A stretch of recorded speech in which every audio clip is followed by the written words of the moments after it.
This year, in UDGAM 2023, it was a two-day national virtual conference on the theme Shifting Paradigms in Social Sciences, Constraints and Solutions, 3rd and 4th November 2023.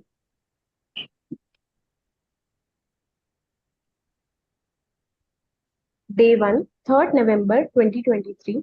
The inaugural ceremony, Shri Vaishnav Vidyapeeth Vishwavidyalaya Indore organized a two-day national virtual conference, UDGAM 2023, on the theme Shifting Paradigms in Social Sciences, Constraints and Solutions on November 3rd and 4th, 2023. The inaugural session started with the virtual lighting of lamp and welcome of the chief guest. The chief guest of the conference was Shri N.K. Tripathi, IPS retired and the former Vice Chancellor of Manvanchal University, Indore. Dr. Dinesh Nagar, Director Swisha and convener of UDGAM 2023, addressed in his speech that interdisciplinary research allows the synthesis of ideas and characteristics from many disciplines. He discussed various schools of thought which have experienced paradigm shifts. He elaborated on major factors such as changes in social-cultural context, excessive use of ICT, attitudes, and values. Additionally, he discussed paradigm shifts with special relevance to psychology in detail. He was delighted to share that the conference received an overwhelming response from participants across the nation and abroad. More than 100 research papers were submitted for the conference. Dr. Upinder Dhar shared that the UDGAM is organized annually to provide an opportunity for research in social sciences constituting diverse streams. He defined that the meaning of paradigm and paradigm shift, focusing on its 9 diverse types: first, transactional paradigm; next, transformational paradigm, relational paradigm, integrative paradigm, cognitive paradigm, structural paradigm, and environmental paradigm, and technological paradigm. He explained that all these areas are interlinked and no area can be studied and researched as a separate entity. He wished that the conference would lead the participants to learn about positivity, relationships, and ultimately the ultimate goal of human life, which is achieving happiness. Later, the conference souvenir was virtually released by the chief guest, vice chancellor, rector, convener, and the coordinators of the conference. Honorable Chief Guest Shri N.K. Tripathi emphasized that the interdisciplinary approach to research. He explained the difference between the constraints of paradigms and the constraints of paradigm shifting. He also shared that the field of science is experimental, but there are many scientists who believe in shifting ideas towards the research and finding new ways of thinking and implementing change.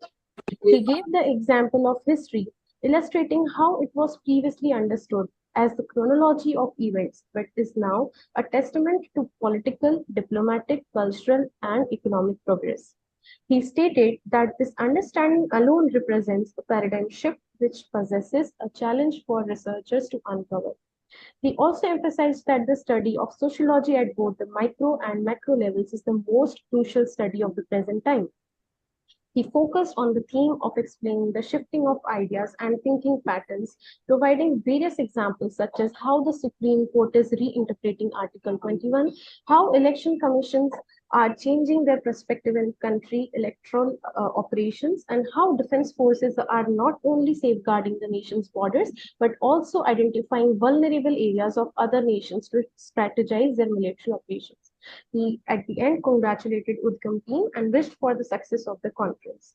Word of thanks in the inaugural was proposed by Professor Sujay Patak, Coordinator UDGAM 2023.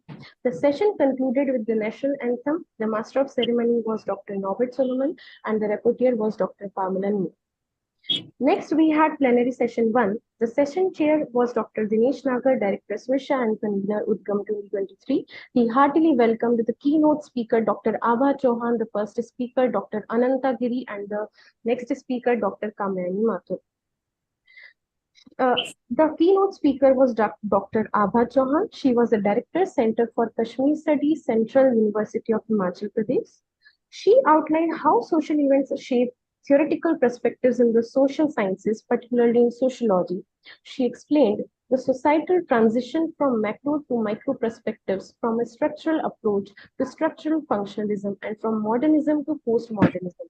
Additionally, she dwelt into the paradigm shift in Indian society, examining it from civilizational and ideological perspectives. According to her, one notable instance of paradigm shift occurred in the 1970s, marked by the rise of women's movements, Dalit and tribal consciousness, and the awareness of subalterns, among other factors.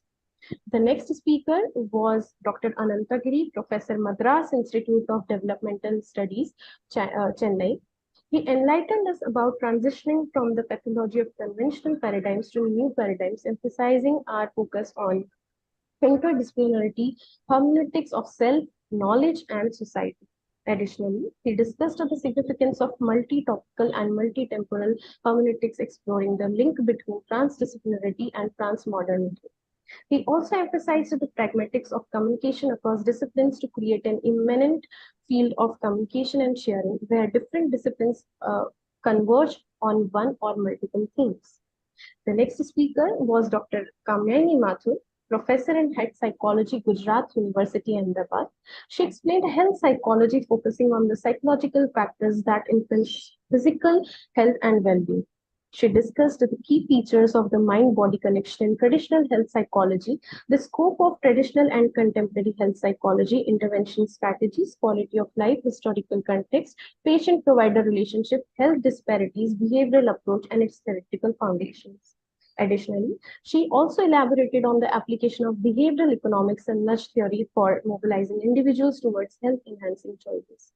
At the end of the plenary session, Q&A session was held, and the session's concluding remarks were given by Chair Dr. Dinesh Nagar. The Master of Ceremony was Dr. Amit Joshi, and the rapporteur for the session was Professor Aparna Singh. Next, we had technical session on D1. The session chair was Dr. Muralidhar Panga, professor and head, Prestige Institute of Management and Research in Law. The moderator was Dr. Akhil Kumar Gupta, and the rapporteur was Dr. Anuradha Deshpande. Total papers presented in this technical session were 11, and the best presentation award uh, was given to Miss Anusha Dubey. Next, we had a concurrent technical session on D1. Session chair was Dr. Anjali Srivastava, professor, former head of Desh Pratap Singh University, Ringa. Session co-chair was Dr. Pragya Janolia, professor, SVSM, SWV Indore. Moderator was Dr. Bharti Gite. Rapporteur was Professor Akanksha Vaishnav. Total 9 papers were presented, and the best presentation award went to Vivek Singh and Shambhavi Priya. Concurrent technical session second. The session chair was Dr. Namit Gupta, Director SVITS SWV Indore. Moderator was Dr. Vasantha Gauri. Rapporteur was Dr. Shubhi Vyas, and total 7 papers were presented, where Best Presentation Award went to Foini Rachel Soni and Nand Kumar. Concurrent technical session third, on day 1, the session chair was Dr. Jibon Kumar, professor and head anthropology, Central University of Manipur. The session co-chair was Dr. Saurabh Jain, coordinator SVICA SWV Indore. The moderator was Dr. Sheetal Jain, and the rapporteur was Dr. Anand Suri. Total 9 papers were presented in this session, where Best Presentation Award went to Rashmi CP and Nisha Suraj. Next, we had day 2, 4th November 2023. Plenary session second, the session chair was Dr. Mala Srivastava, Director SVSM SWV Indore. She gave a warm welcome to the first speaker, Dr. Kanhaiya Ahuja, and the second speaker, Dr. V.K. Srivastava. In the plenary session second, the first speaker was Dr. Kanhaiya Ahuja. He is professor and head School of Economics, UDGAM Indore. He dwelt into the evolving landscape of global leadership, noting a shift from regionalism to multilateralism. This transition involves a more structured approach, embracing collective and inclusive decision making to tackle pressing global issues such as GHG emissions, food security, infrastructure development, technology transfer, and sustainable finance. Within this framework, he underscored the pivotal role of G20 countries. The discussion encompassed the opportunities, challenges, and necessary reforms within the G20, emphasizing India's potential role to play as a crucial role on the global stage. He also commended India's diplomatic paradigm shift and adapt handling of issues, citing examples such as its response to the COVID pandemic, care for the world's largest population, and adapt economic crisis management. Additionally, he praised India's policymakers for prioritizing infrastructure and agricultural development, committing to carbon neutrality through national determined contribution, increasing health expenditure, championing the Make in India initiative, and advancing the digital economy, a strategic roadmap for India's ambition to become the world's third largest economy. Next, in plenary session 2, we had the second speaker, Dr. B.K. Srivastava, Professor and Head Department of History, Dr. Hari Singh Gaur Vishwavidyalaya, Sagar.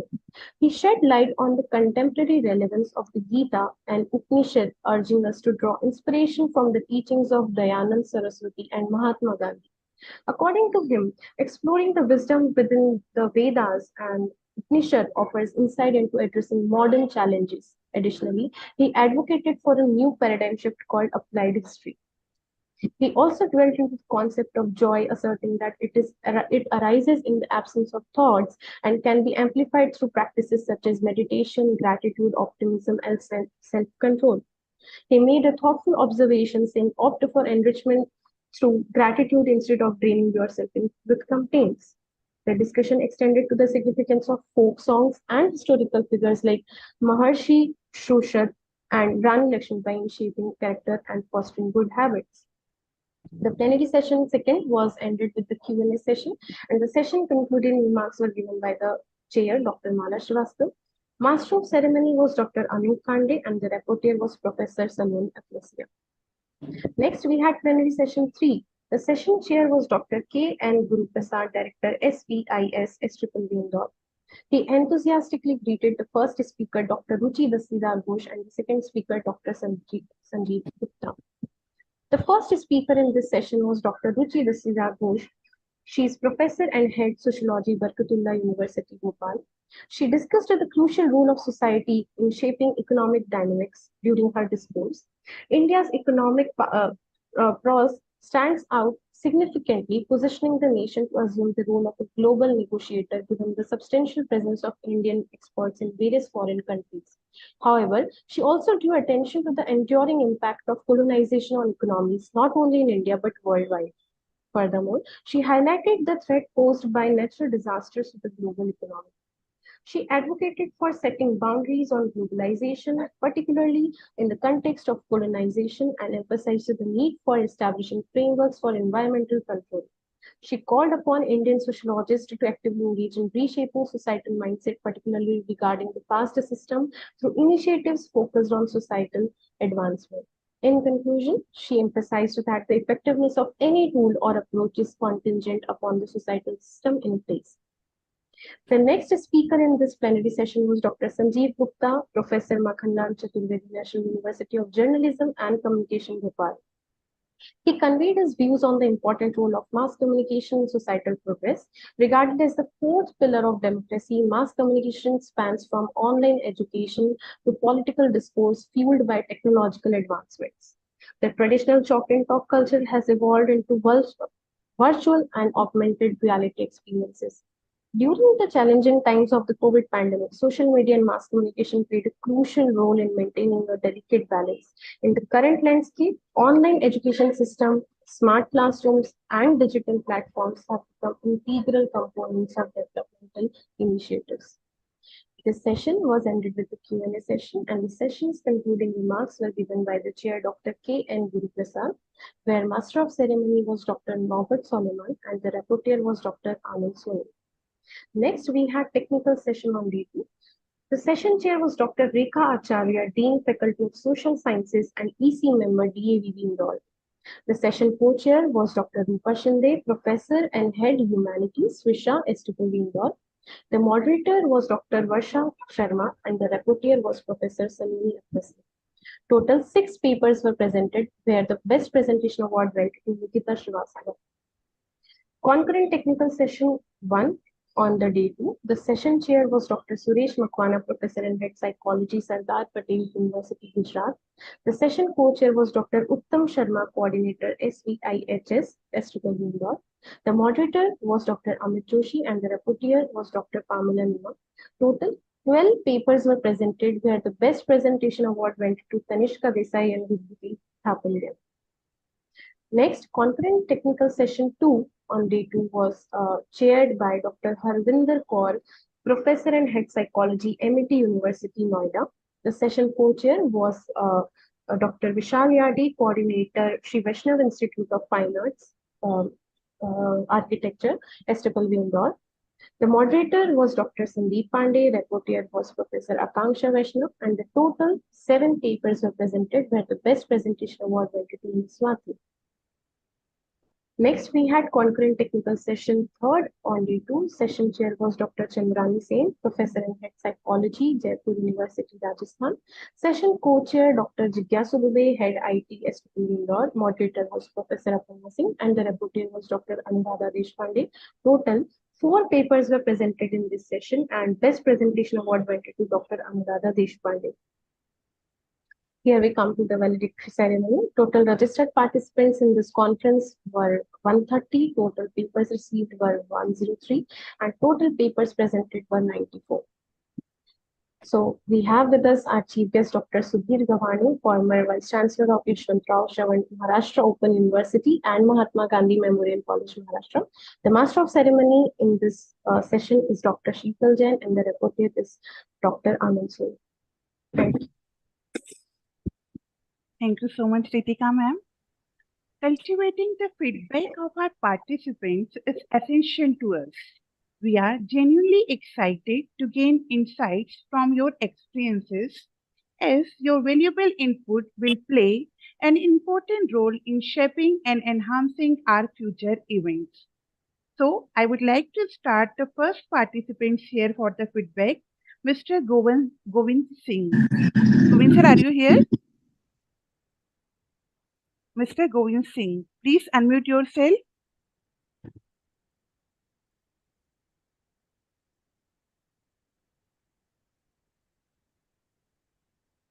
It seems there is some technical issue.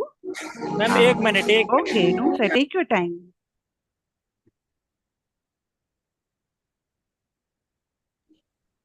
Hello Yes.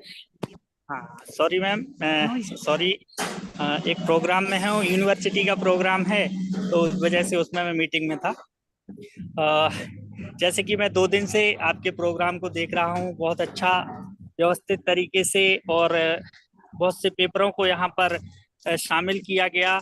मैंने अभी तक जितने भी आयोजन देखे हैं, जितने भी जो वेबिनार है, सेमिनार हैं, उसमें सबसे अच्छा आपका जो कार्यक्रम किया गया, जो आयोजन किया गया, मैं पूरी आयोजन समिति को बहुत बहुत बधाई देना चाहता हूँ। और भविष्य में इस प्रकार के अगर आयोजन होते हैं, मैं खुद को भी गौरवान्वित महसूस कर रहा हूँ कि इस इतने बड़े आयोजन में मुझे शामिल किया गया और ये सारी भूमिकाएं मुझे दी गई कि इन सारी भूमिकाओं में मुझे योगदान देने को मिला। मैं खुद को भी गौरवान्वित महसूस कर रहा हूँ। बहुत बहुत बधाई। और जैसे कि रितिका शर्मा मैम को मैं बहुत बहुत बधाई देना चाहता हूं, और पाठक सर के लिए और पूरी आयोजक समिति के लिए मैं बहुत बहुत बधाई देना चाहता हूं। बहुत अच्छा कार्यक्रम, बहुत सुनियोजित तरीके से इस कार्यक्रम को किया गया है। 2 दिन तक मैं पार्टिसिपेट रहा हूं। पूरे जितने भी आपके पेपर यहाँ पर लगभग कल जैसे कि मैं सुन पाया हूं तो लगभग 45-46 पेपर यहाँ पर कल हुए थे, और लगभग इतने ही आज आपका जो आयोजन रहा। ये बहुत अच्छी बात है कि हम प्रत्यक्ष रूप से कार्यक्रमों में नहीं उपस्थित हो पाते हैं, तो आप लोगों ने इसको ऑनलाइन मोड में रख के और लगभग पूरे भारत को एक सूत्र में बांध लिया, और बहुत ही अच्छा आप लोगों ने आयोजन किया। सभी के लिए बहुत बहुत बधाई, शुभकामनाएं। पुनः मैं सबके लिए बधाई देना चाहता हूं। धन्यवाद।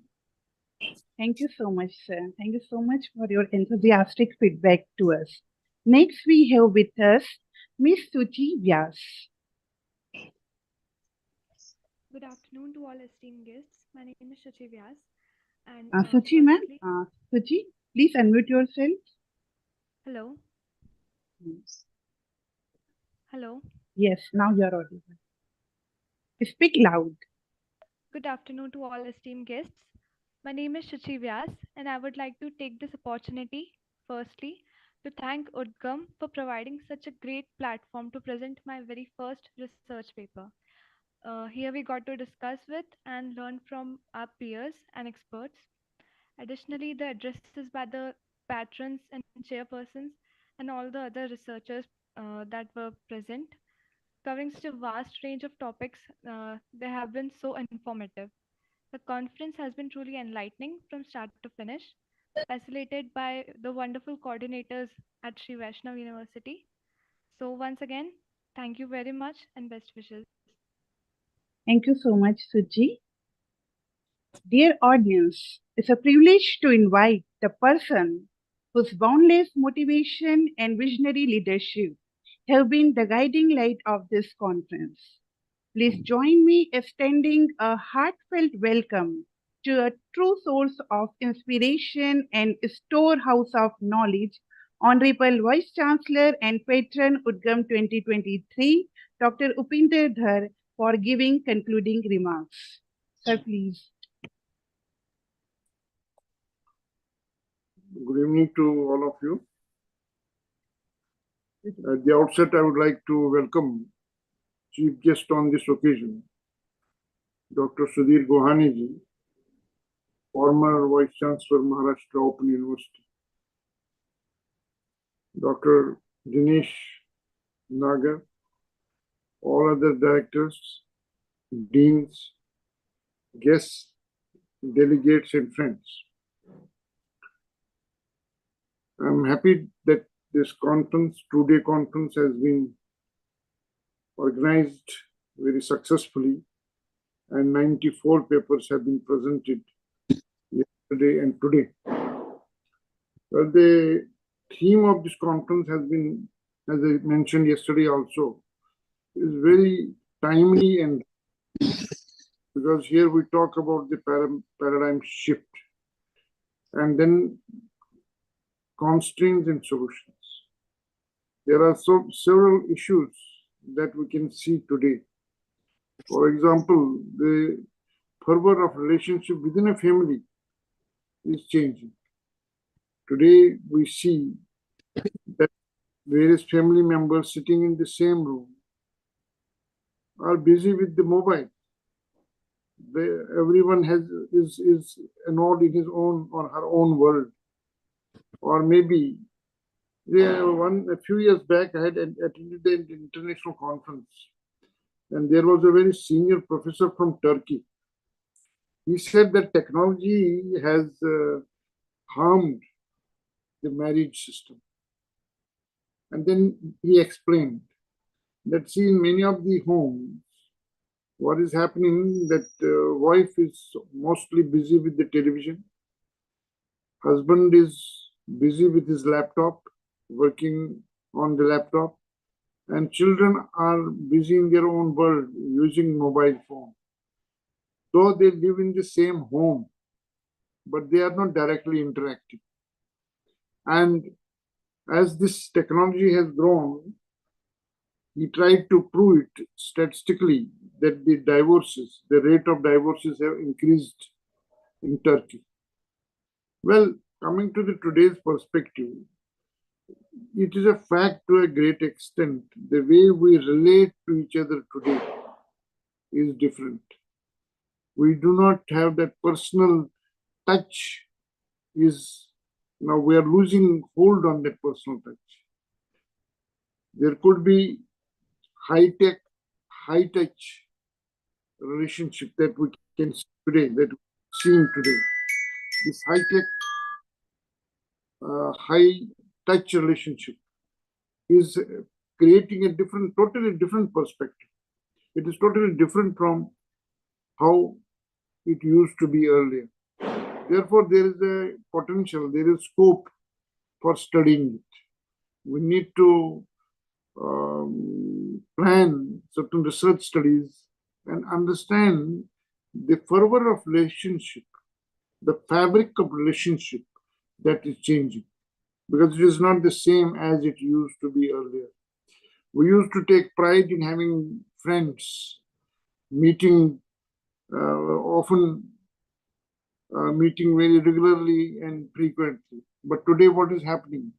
We feel more happy when we share that how many likes are there on a mail that a person has posted. So the pleasures are different. Today, a person gets more pleasure in seeing how many likes there are than what it used to be earlier. There are many assumed relationships. See, when one has, say, 1,000 likes, that doesn't really mean that he has 1,000 friends. There are many assumed relations. Some people simply like without having any direct relationship with the person. So today, social media is also playing a very significant role in our lives. So certain studies need to be planned to understand how things are changing, but at the same time, how problems and constraints can be overcome. What are the solutions? How to improve and enhance the quality of life. Though technology has so many advantages, it is not that technology is harmful. Only that may be one shady side, but at the same time, there is a positive side. There are more advantages of technology.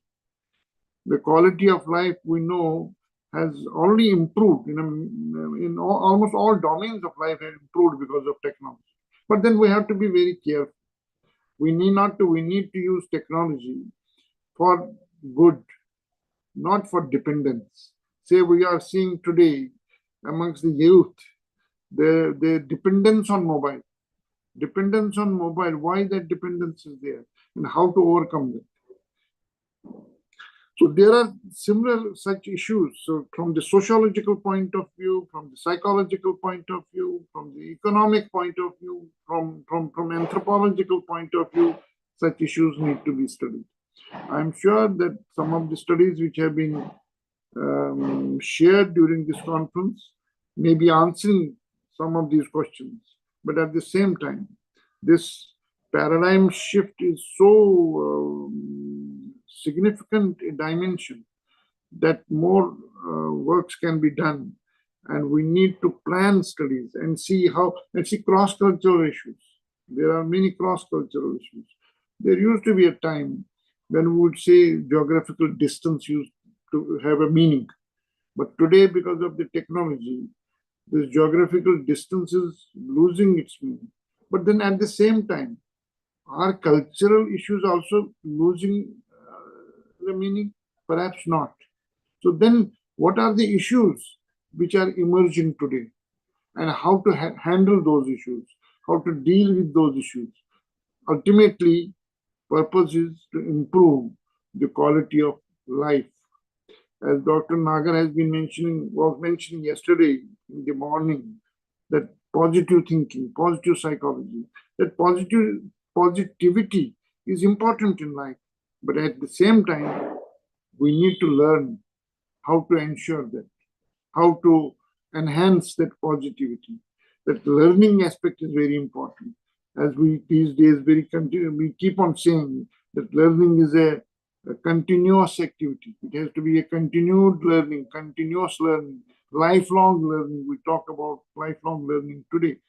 Yes, lifelong learning is important, but at the same time, it is necessary to learn how to learn. It is necessary to learn how to learn. So more studies are required in that direction. So once again, I would like to congratulate Dr. Dinesh Nagar and his team, particularly the coordinators, Dr. Ritika Sharma and Sujoy, for doing a very good job by organizing this conference. But then it is a series. So normally we have the convention of releasing the brochure of the next UDGAM during the valedictory. I'm not sure whether we are releasing it today or not, but then that gives an idea. One year is given to the researchers for writing good papers and presenting during the conference. So I wish you all the best and thank you very much. And once again, I welcome Professor Sudhir Gohani to this valedictory session. Thank you. Thank you so much, sir. And you rightly said that social media is both boon and curse for us, and we should be able to handle it very smartly.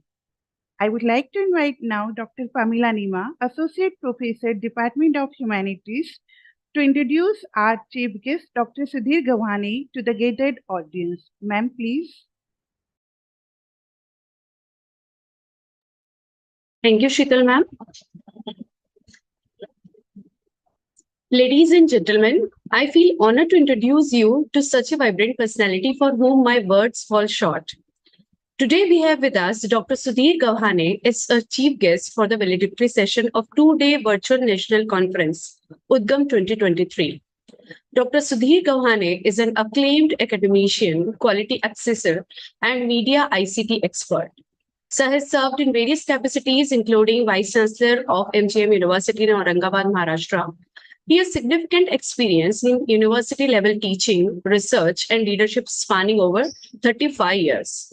Additionally, he has been actively associated with prestigious organizations such as University Grants Commission, Indian Council of Social Science and Research, ICSSR, UNICEF, UPSC, MPSC, and NEC.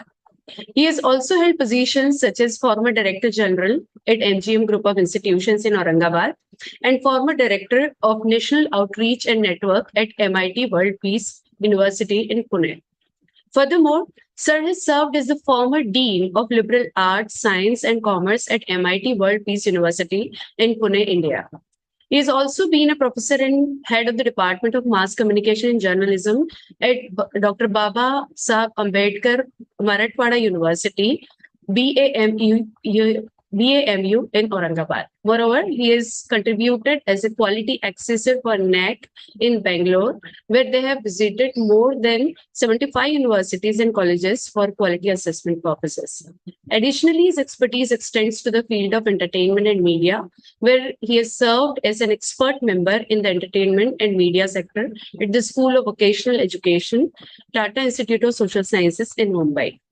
Sir has authored several books in both English and Marathi languages. In English, his books are Newspaper Economics and Press Monopoly in India, both published by South Asian Social Research Publication. His another book is Golden Words, published by Dr. Baba Saheb Ambedkar Marathwada University, Aurangabad. And the third book is Newspaper Industry, Myths and Reality. In Marathi, his important books are Patrakarita, Shodh Evam Bodh, Gramin Patrakarita, a book of Manoranjan or rural journalism, Patrakarita Vichar Evam Vyavhar, Namantar Ladha, Ek Shodh Yatra. Also, he has co-edited a book titled Dr. Baba Saheb Ambedkar Centenary Volume. This list showcases his diverse contributions to the fields of journalism, social research, and historical analysis in both English and Marathi languages. Sir has successfully guided 7 PhD students through their doctoral work in the discipline of mass communication and journalism, and currently guiding 10 research students, indicating his dedication to nurturing the next generation of scholars in the field. Sir has written more than 1,000 articles, special reports, interviews, book reviews, and analytical articles in prominent Marathi newspapers. Sir has contributed more than 250 scripts to All India Radio, Aurangabad, and other radio stations in the form of radio talks, features, radio plays, discussions, radio documentaries, serials, and educational programs. Sir has written more than 150 articles in different periodicals, monthly, weekly, annual, and fortnightly, and in magazines. And also, he has contributed more than 50 papers and various edited books on media, education, and social justice.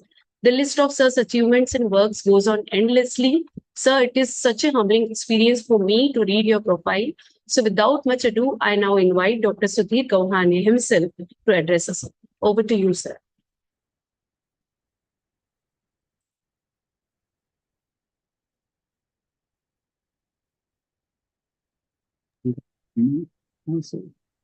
Am I audible?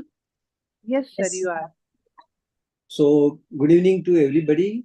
And at the outset, I will thank to team Sri Vaishnav Vidyapit Vishwavidyalaya for inviting me for this particular conference as a main speaker or chief guest of the valedictory function. I am thankful to Honorable Upendra Dhar sir, Honorable Vice Chancellor of this university, and leading it in a proactive manner. And I like his idea that the next UDGAM should be announced at the valedictory of the ensuing activity, and so that researchers will get enough time to write their papers with the theme, and everything should be announced. So I will request the organizers to make it happen within, if it has not been done, within next 4 or 5 days, so that the researcher will understand what kind of theme is being identified. So I support this idea of Honorable Vice Chancellor, sir.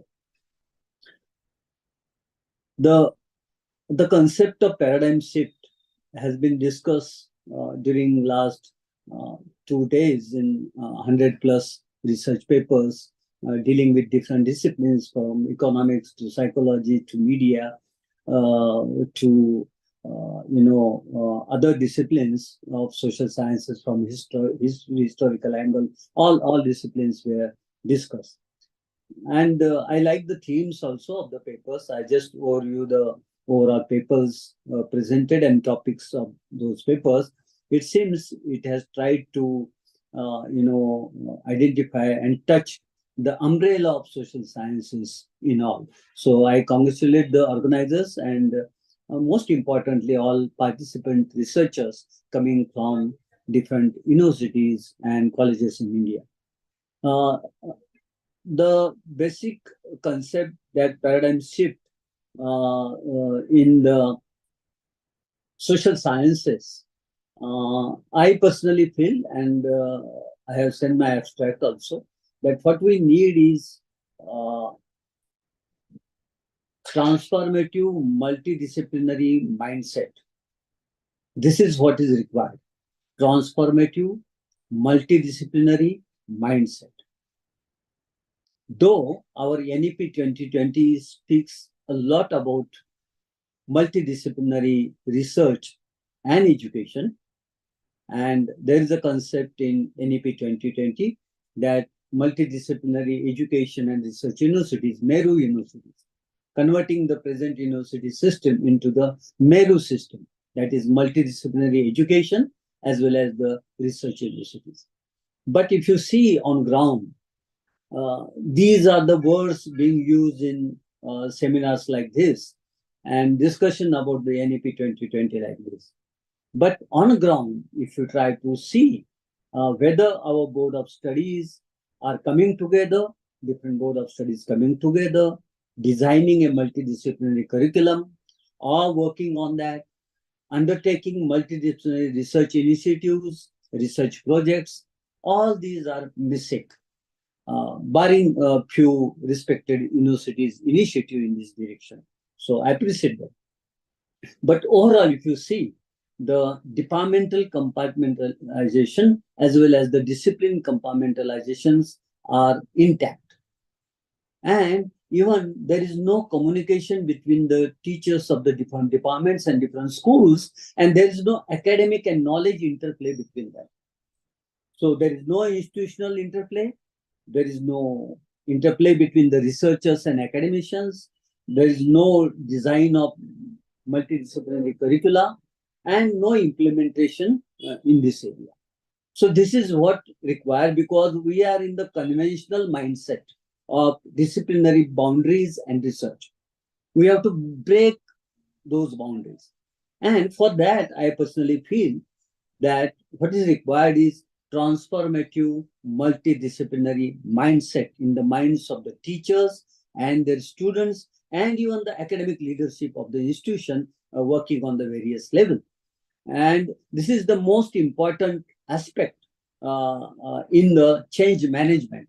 And that academic management, academic change management, if we do that, I think we'll move steadily forward in the direction of multidisciplinary realm. And there will be paradigm shift. Now, thinking about the paradigm shift, the very concept was propagated by Mr. Thomas Kuhn, and his paradigm shift cycle is very popular in the science disciplines, and he propagated it in 1962.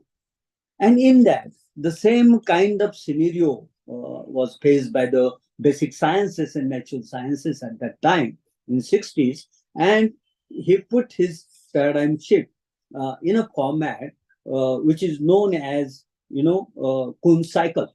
And in that Kuhn cycle, there is a pre-science stage. Then a normal science. When we started doing research in different disciplines in sciences, we developed the normal science stream.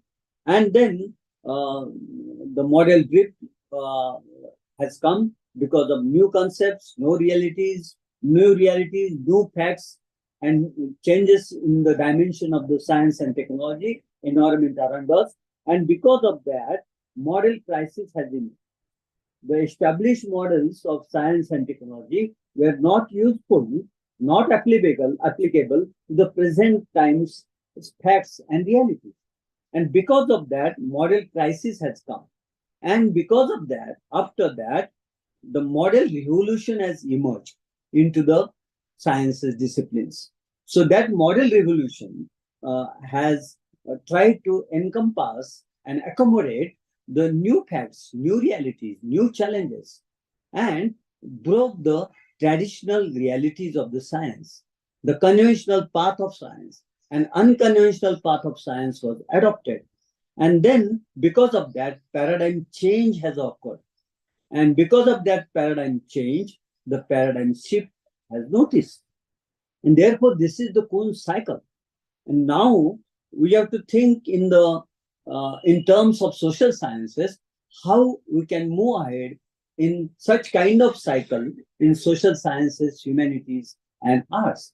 As we all have heard about STEM, that is science, technology, engineering, and mathematics, STEM. But I am of the opinion, in the present context, in view of the paradigm shift in the knowledge domain, in every discipline, whatever the domain of knowledge is, we must think in terms of science, technology, engineering, social science, that is SS, and A, art, that is STE, SSA, stars. And this is the new model for us, which will lead us to the multidisciplinary transformative mindset and collaborating not only to the social sciences disciplines, going beyond that, because in natural sciences, disciplinary research was the situation. But in paradigm shift, they shifted themselves to the new ideas, new situations, new concepts, new models, and they have developed the paradigm shift in a knowledge domain. Knowledge generation, knowledge retrieval, knowledge dissemination, knowledge application, developing technologies, creating economic sectors, new economic sectors, creating jobs, and leading to the prosperity. This is the whole process of domain of knowledge. And knowledge is generated through research. We all know, we are in the academics. So this is very important point we should keep in our mind, that as per the Thomas Kuhn, he said, what is that paradigm? Paradigm is entire constellation of belief, values, techniques, and so on, shared by members of a given community. We are a educational community. We are a researchers community. We are part of knowledge community. So the given, systems, tools, techniques, values for doing the research, this paradigm shift means changing this system into an alternative new system. So it amounts to deconstruction and leads to reconstruction of new models. That is the paradigm shift. And therefore, for us now, given challenges, and NAP's appeal to all of us, that we have to accommodate ourselves, accommodate our thinking process, perspective, thought process into multidisciplinary approaches. And what that multidisciplinary approaches is not limited to social sciences alone. All disciplines of social sciences are important and depends on the kind of research project we undertake. But in terms of paradigm shift into social sciences, as I said, we have to understand science and technology engineering. We have to understand social sciences. So the people in the basic sciences, natural sciences must understand social sciences. All of us, basic sciences or social sciences, need to understand arts and humanities and creativity. Without creativity, nothing can happen, because science is a creativity. Social science is a creativity because we develop new theories. It is because of creative thinking. That is very important. And therefore, this kind of thinking and this kind of mindset is very much important. Now, coming to the what kind of paradigm shift we can have in a model I have suggested, that is science, technology, engineering, social sciences, and arts. In that framework, we can understand that the present world is not a world 100 years back. Even before 20 years, the world was altogether different, and presently the world is altogether different. And we have faced disruptive innovation, which have disrupted the businesses, disrupted the domain of knowledge, disrupted the communication systems, disrupted the knowledge systems, and technologies have changed, enormously in every sector of life. We have to understand that. And why that is happening? It is affecting our human life, it is affecting our earning sources, our economic status, our paying capacity, our challenges, our problems, social problems, psychological problems, economic problems. Everything is being challenged by the new challenges the whole world is facing. So we have to understand that transformative change, which is negative in terms of humanity, life on the earth, not only human beings, life on the earth, life of animal kingdom, life of plant kingdom, and inanimate world also. So animate and inanimate world is facing the unexpected challenges, and those challenges are to be addressed by the multidisciplinary thinking and approaches and theories. And therefore, what we need, disruptive technologies have come, disruptive innovations have come, disruptive thinking is also required to address them. Traditional thinking processes are not useful at all. And these disruptive thinkings are very much important. And therefore, I have tried to evolve a model of paradigm shift in social sciences, that cycle which Thomas has developed in 1962. So in 2023, we think in that line, and in that line, we have to understand that in social sciences, normal social sciences situation was there. And in comparison with the basic sciences, as per the UNESCO report of social sciences, we are very poor into that. Our research is mostly unscientific, and our publication participation of India is far, far lower than our population. Our population is 17% of the world, 17% of the world, but our share in the social science research is not of that standard. And therefore, what is required is normal social sciences was the traditional way of thinking and modeling. Now, let us understand which are the factors which have revolutionized the social sciences, humanities, science and technology, and even arts. Digital technologies, the biggest factor changing all dimensions are the digital technologies. Artificial intelligence, machine learning, Internet of Things, big data analytics, blockchain technology, AR, VR, that is augmented reality and virtual reality. These are the 5 technologies which are going to change all dimensions. Not that they are changing actually, right? So the artificial intelligence is the only technology in the human history that whatever the technologies devised and developed, invented by human beings, by the intellect, they were slaves of human beings. We created those technologies and we use those technologies for our purpose. Okay. But now AI is a technology which is more smart than us.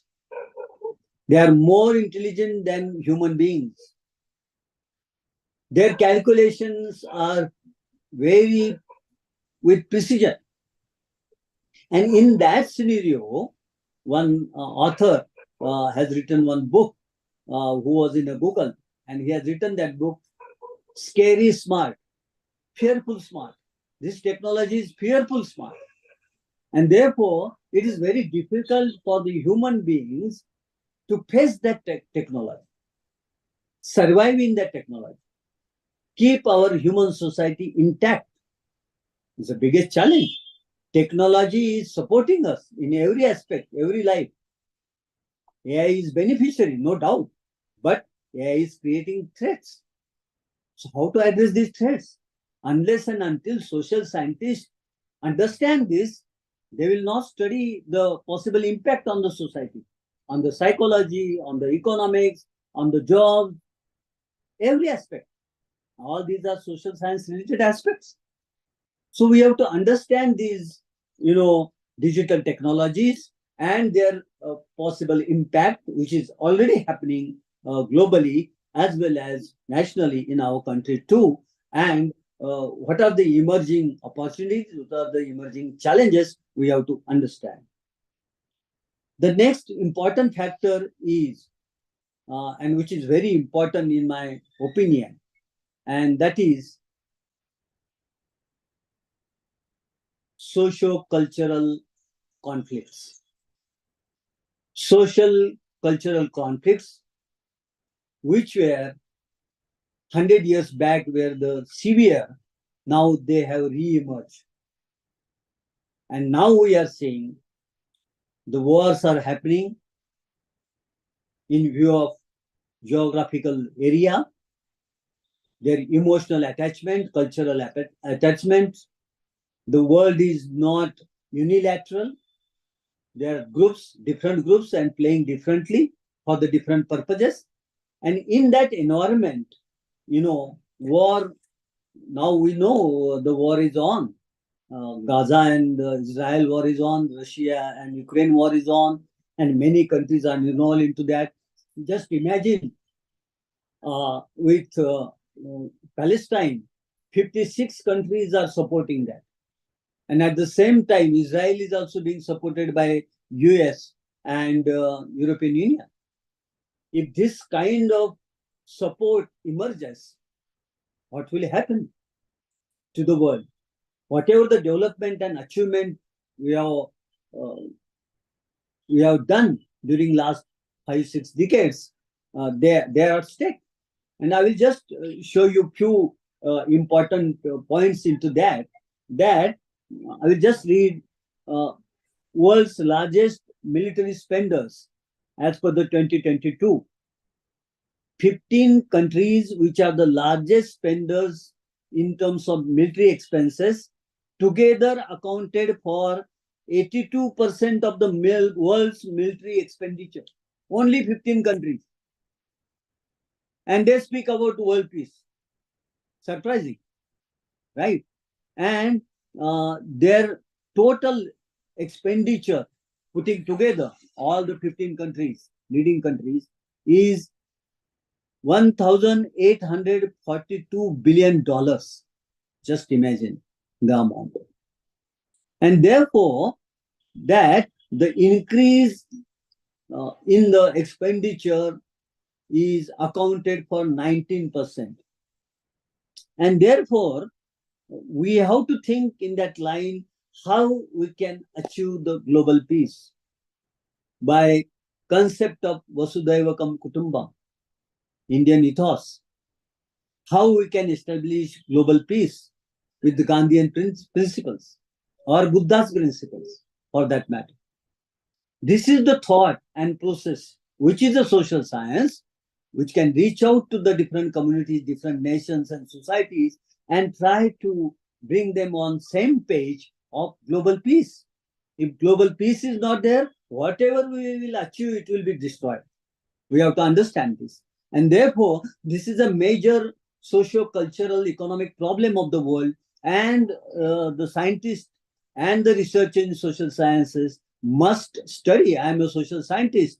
Still, I study the military science, how much they expend, how much global scenario is there. The another important aspect which I want to express here, that of global poverty. Okay, and all of you know sustainable development goals are there. They are to be achieved in 2030 of United Nations, and it is being impossible to achieve all goals. And to first goal is the remove extreme poverty in whatever form.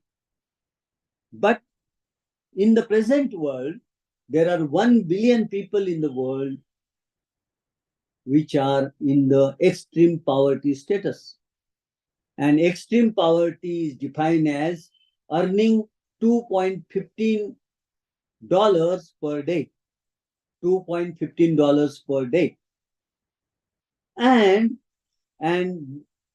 it is almost around 9% population of the world. So, how to eradicate poverty from the world? It's the biggest challenge. Economists, social scientists, sociologists, psychologists, they need to provide solution to this. And International Labour Organization always propagates decent work to survive in the society. And why farmers are suiciding in India? It is the survival issue of theirs.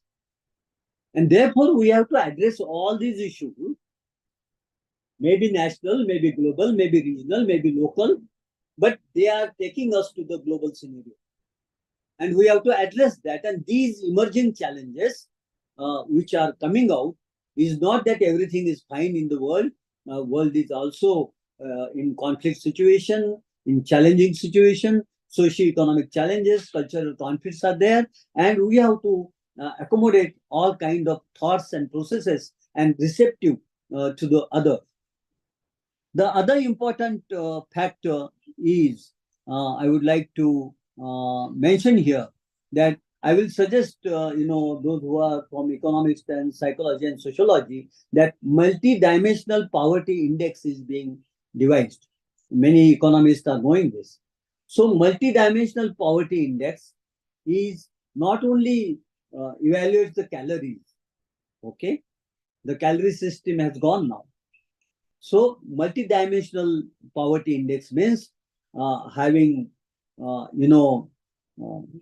proteins and required diet for them. That is one part. Then their health issues, then their education issues, then their right issues. All issues are amalgamated, and multidimensional poverty. Because of poverty, they are not getting right to education. They are not getting right to job, decent job. They don't have a social security. All these issues are emerging into that, and this multidimensional poverty index. And I think Professor Ramesh, Tendulkar, who expired, but Indian economist, who has worked for Indian multidimensional poverty index evaluation. So that is also a point where we, as a researchers from different disciplines, should understand. Another very important factor is that of climate change or climate restoration or problems of biodiversity, preserving biodiversity. Again, this attracts you the scientific temperament, scientific understanding, basics of environmental issues, ecology, right? The green sciences. All these are very important issues which are going to make much impact on our society, present society and future society. So I will just highlight you that because of the natural disasters, which we are facing. You just calculate, you just Google it, and you will find to know that billions and billions of dollars development work from electricity to construction to roads are destroyed. What happened in Himachal, we know. Uttarakhand, what happened, we know. Everything is created, is destroyed. Human loss is in millions all over the world. So cyclones, heat waves, floods, right? All these natural calamities are troubling humanity. And why they are troubling?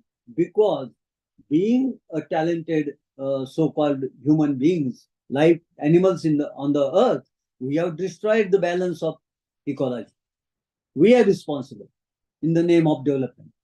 So therefore, sustainable development, protecting the mother earth, protecting the life on the earth, and protecting the animal kingdom, and at the same time protecting the plant kingdom also.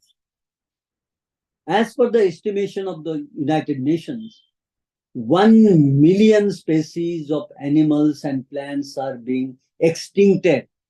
1 million, just imagine. And because of this imbalance, ecological imbalance, we know that epidemic like corona has come, COVID-19.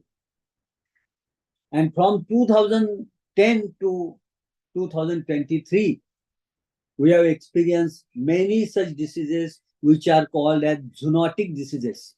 Diseases which came from the animal kingdom because of the interaction between the human beings and the animal kingdom. Because we are encroaching into their field, and therefore they are coming to the human life, human settlement. And these zoonotic diseases have taken, millions of people's life. We know what happened during the corona, COVID-19. Swine flu, we know, right? So these diseases are going to hamper the very life of ours. Okay. And in that scenario, it is now between 1980 to 2022, climate-related extremes amounted to an estimated 650 billion euros cost only in European Union. We can imagine what kind of damage and harm these kind of zoonotic diseases are going to do. And therefore, there is a psychology of zoonotic diseases. There is economics of zoonotic diseases. There is a sociology of zoonotic diseases. How we must behave in these areas. And many more zoonotic diseases are going to come because of the biodiversity challenge has come before us. And therefore, we need to understand the climate change, and United Nations has come forth with the universities for climate restoration. The world over universities are coming together and they are contributing to the climate restoration. So what is climate restoration? There is a concept of climate justice. What is that?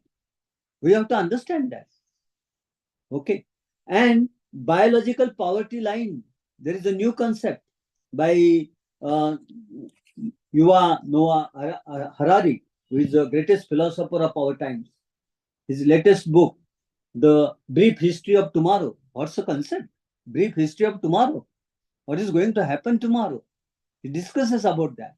And all those, philosophers of the world are presenting new thought processes, radical thought processes, which we need to understand and work on. The other important point I would like to present before you, that the kind of power of knowledge has increased in the present world. Earlier, capital was the leading to the economic prosperity. Now, knowledge is leading to the economic prosperity.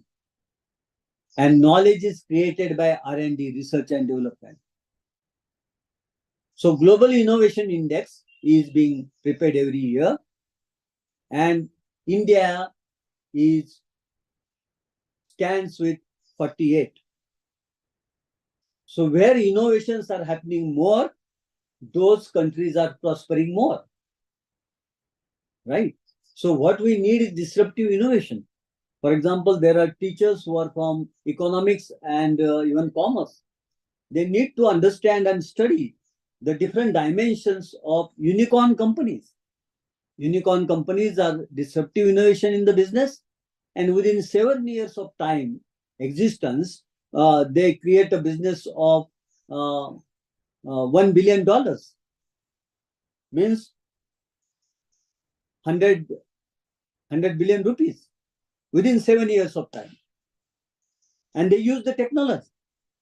So in world over, there are thousands such unicorn companies, and USA is first, second is the China, and we are number third. India is doing well in that. We are having 100 plus unicorn companies in India, but the number in China and USA is far more. So advancement of technology, catching them at right time, innovative thinking, innovative designing, providing solutions into the social sector. They are creating jobs. Okay. And there are a lot of, from Uber to, Zomato, we know they have created jobs also. So a lot of, socio-economic change is going to happen due to this. And we have to understand the different dimensions and impacts of these kind of emerging business models which are coming up. Right. So this is also very important model which we have to thought into that. And ultimately, the green technologies and green economics. It's an initiative for climate change, climate restoration. Whatever we'll be doing for the sustainability of the earth, that will be part of sustainable development. We'll not go on the path of destruction of the earth, valuable resources of earth, exploiting them for our personal purpose, but preserving them for the future generation. Okay. And for that matter, green technologies and green sciences and green economics are very important. Unless and until I understand the green technology, I cannot work on the green sciences, green economics. And therefore, I will just cite one example and I will conclude my presentation and speech here. One important factor I would like to mention here. What are the green sciences? For example, I am just currently reading this book written by the Raghunath Mashelkar sir and his colleague Harsh.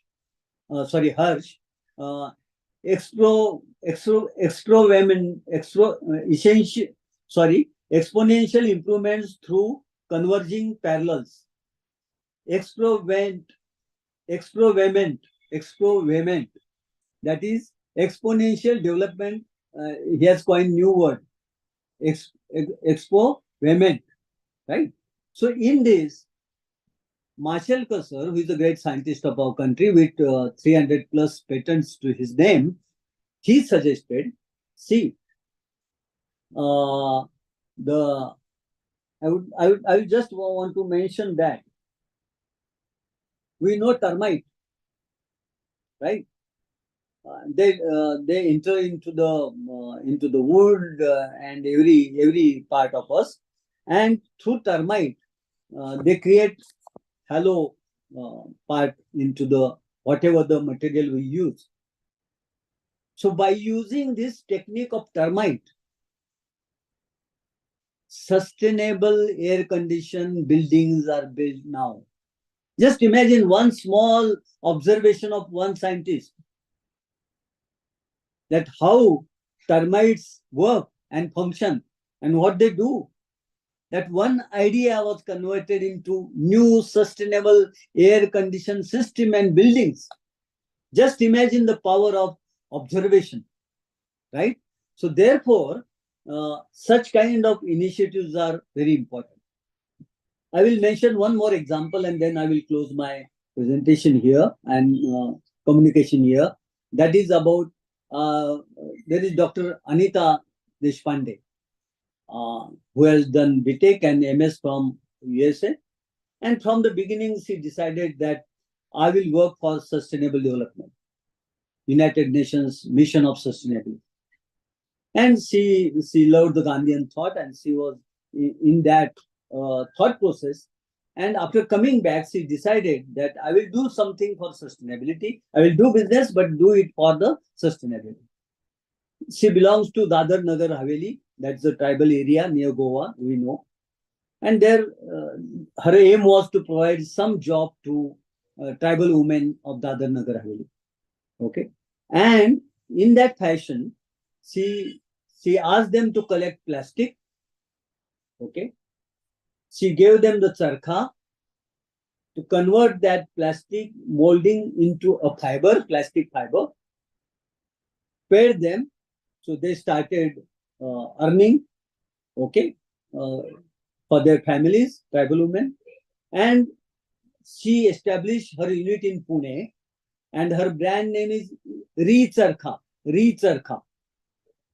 And she has developed 200 plus different products through plastic, recycling of plastic. So recycling economics, circular economy, all these are the emerging areas in which they are related to the sustainable development. So how to think about that, and all this kind of thinking requires what I have said in my paper, in my abstract, that transformative multidisciplinary mindset is required. Throw away your traditional singular disciplinary mindset. Super specialization thinking, remove it. And develop your multidisciplinary thinking approaches, reading and observation, and apply that into the real life situation of your research. And if we do that, transform our mind and mindset into multidisciplinary thinking and approach and reading and research, and collaborating with the teachers of and researchers of different disciplines. So you should have a cycle of your friend cycle where there will be teachers from engineering, there will be teachers from basic sciences, there will be teachers from social sciences, designing and art, humanities, and they will come together and develop one research project in which all will be involved. This is multidisciplinary transformative mindset. I hope because of this particular seminar you have conducted, which was successful, I congratulate the whole team, Professor Sharma and her colleagues, as well as I should congratulate Honorable Vice Chancellor, sir, for supporting such academic initiatives and giving full backing to them, encouraging them for conducting such initiative. I wish all the best for Sri Vaishnav Vidyapit Vishwavidyalaya for moving ahead in a quality enhancement process of that university. And thank you very much. And I express my thanks to the whole team of your university. Thank you very much. Jai Hind. Thank you so much, sir. It was really a very informative and thoughtful session. You rightly said that global peace is important, otherwise everything will collapse. And I would like to quote one interesting line said by you, that knowledge is leading to economic prosperity nowadays. So thank you so much, sir. Each and every line of your speech was very informative for us. Our journey began with a vision to foster collaboration, innovation, and growth. As we are moving towards the end of this conference, I strongly feel that through numerous sessions, discussions, and networking opportunities, we have not only achieved this vision, but surpassed it. I invite conference coordinator Professor Ritika Sharma to propose words of thanks. Thank you, ma'am. Ladies and gentlemen, good evening, everyone. I'm truly honored to stand before you and express my deep appreciation on this momentous occasion of our virtual conference. This journey has been nothing short of extraordinary, and it is with immense gratitude that I acknowledge the invaluable contributions of the exceptional individuals who made it all possible. Let me begin by extending our sincere thanks to our esteemed chief guest for the valedictory ceremony, Dr. Sudhir Gavhane, former Vice Chancellor of Yashwantrao Shravan Maharashtra Open University and Mahatma Gandhi Memorial College, Maharashtra. His presence and motivational speech has left a lasting impression, and we are profoundly thankful for the insights he has shared. A special note of appreciation goes to the chief guest of the inaugural ceremony, Shri N.P. Tripathi, for gracing us with his presence and delivering an exceptional speech that set the stage for a successful conference. Our heartfelt thanks extends to our Honorable Vice Chancellor, Dr. Upinder Dhar, and Patron, Dr. Santosh Dhar, Rector, SWV, for their unwavering support and encouragement throughout the conference. Your guidance has been instrumental in our success, and we are truly grateful for your contributions. A sincere acknowledgement filled with heartfelt thanks goes to Dr. Dinesh Nagar, the conference convener and director of Swisha, for his unwavering support at every stage, which played a crucial role in transforming this conference into a vibrant platform for knowledge exchange. His calm, friendly, and warm interactions throughout the preparation process added a touch of smoothness to the journey, making it an even more enriching experience. I would also like to express my gratitude to Professor Sujay Patel, my esteemed colleague and the coordinator of this conference, for his exceptional teamwork and support, which are truly beyond expression. Your dedication and efforts have set a commendable standard, sir. A heartfelt thanks to all the heads of institutes, heads of departments, and faculty members who supported this endeavor directly or indirectly. Your dedication to education and research is a true inspiration. To the speakers of the plenary sessions, chairpersons, and co-chairpersons, we appreciate your expertise and guidance in ensuring a smooth flow of the conference. Our organizing team, session moderators, and reporters deserve special recognition for their tireless efforts, which were instrumental in making this event a resounding success. A special mention to our technical team for their expertise in ensuring the seamless execution of this online conference. A heartfelt salute to all our participants who presented papers and shared their abstracts, demonstrating an unwavering commitment to advancing knowledge in their respective fields. It's crucial to acknowledge that without their participation, the conference would likely not have been possible. It is entirely due to their valuable contribution. As we conclude the conference, a heartfelt thank you to everyone of your presence and support. Your contributions, whether direct or indirect, have been crucial to the resounding success of this online event. We deeply appreciate the collaborative environment and learning experience you have helped create, making this conference truly remarkable and memorable. As we wrap up this conference, we look forward to the knowledge and connections formed here, continuing to flourish much like the interwoven threads of gratitude that contribute to the fabric of our success. We eagerly anticipate the possibility of meeting you again in future endeavors. Once more, thank you for your invaluable contributions, and we extend our best and greatest wishes to all of you. Thank you. Thank you so much, Ritika ma'am. Now I request everyone to rise for national anthem.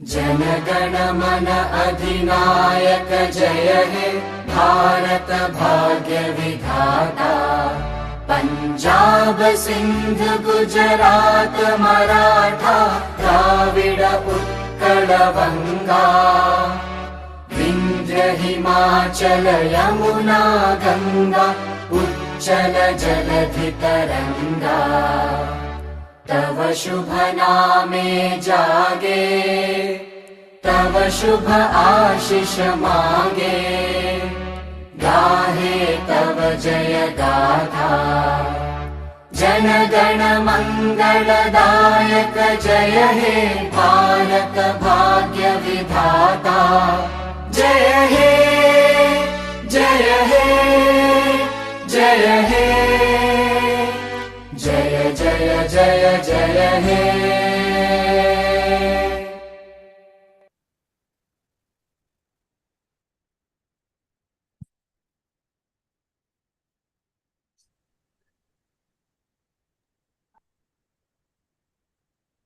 Thank you very much, Sudhir ji. Thank you. Thanks for joining us. Thank you very much, sir.